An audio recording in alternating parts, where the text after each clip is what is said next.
খবৰ সকলোৰে আজি একটা শর্ট ভিডিও লৈ আহি গৈছো মই বনাব লৈছো ইয়া চিলি ফিশ বুলি ক'লে আৰু বহুত কিবা কিবি লাগে বাট মই ঘৰুৱা ষ্টাইলত অকমানকে বনাম আগতে মই মাছটো ধুনীয়াকৈ সৰু সৰুকৈ কাটি লৈছো কাটা নথকা মাছ আৰু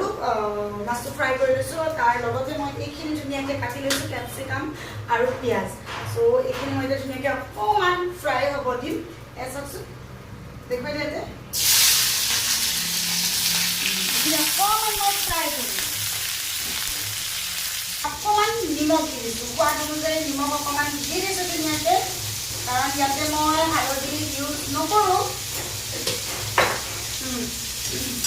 মোৰ ফ্ৰাই হৈ গ'ল দেখুৱাই দে এতিয়া মই ইয়াতে ফিছখিনি পেলাই দিম মানে কেৰাহীত দি দিম আৰু পেলাই দিম বুলি ক'লে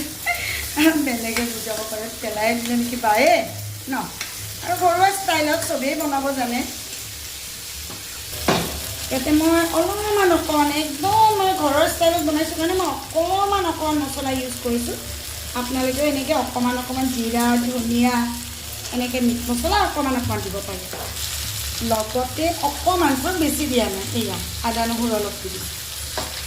আৰু এইবাৰ মই ইয়াতে দি দিছোঁ এয়া অকণমান স্পাইচি কৰি চচ দি দিছোঁ আৰু চয়া চচো লাগিছিলে বাট মোৰ লগত নাছিলে সেইটো কাৰণে মই ক'লোঁ নহয় মই চিম্পলি এনেকৈ কৰি থৈ দিছোঁ আৰু অলমষ্ট মোৰ চিলি ফিছ হৈ গ'ল এনেকৈ কেতিয়াবা খাই ভাল লাগে আৰু বহুতখিনি বস্তু দৰকাৰ হয় বাট ঘৰুৱা ষ্টাইলত বনাইছোঁ আৰু ঘামি জামি একদম কেক তো আপোনালোকে ট্ৰাই কৰি চাব পাৰে লাভ ইউ বাই